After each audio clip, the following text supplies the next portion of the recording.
Basically, it's like, I'm not trying to diminish it to like, oh, it's just a fight about religion. That's a part.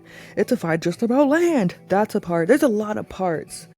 But the two-state solution is like a widely supported international plan for peace.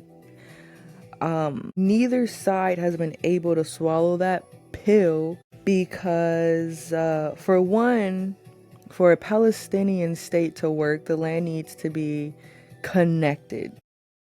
And over the last several decades, and especially during the 2025-2026 Iron Wall operations, Israel has expanded settlements and military zones deep into the West Bank.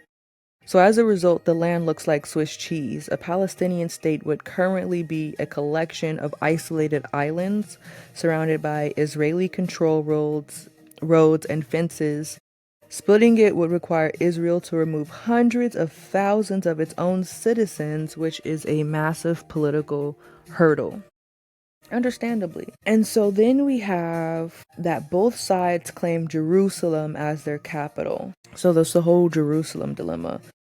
It contains the Temple Mount, holiest for Jews, and Al-Aqsa Mosque, third holiest for Muslims, which are located on the exact same hilltop. So you can't split the hill without one side feeling like they've lost their soul or their religion. Every peace plan that tries to divide the city has historically led to more violence. And then we have the security versus the sovereignty, which is the classic catch-22. So Israel's view, if they split the state and give Palestinians total control of their borders, Israel feels that groups like Hamas or new extremist factions will use that sovereignty to import heavy weapons and attack again, similar to October 7th. Which is it's a legitimate view. But then the Palestinians' view is if Israel insists on controlling the borders, the airspace, and the security of a new Palestinian state, then it isn't a real state. It's just a smaller version of the current occupation, which is fair, like if we're going to recognize Israel as a state and the Palestinian state as a state, Palestinian would technically need to be left alone to govern themselves.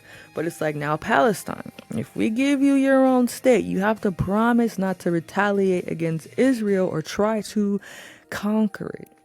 I get it. So right now, a new border of peace is trying to a different approach. Instead of a hard split right away, they are pushing for phase 2 reconstruction. They're trying to turn Gaza into an economic zone first. The idea is to build stability and buy-in from the public before tackling the impossible task of drawing borders.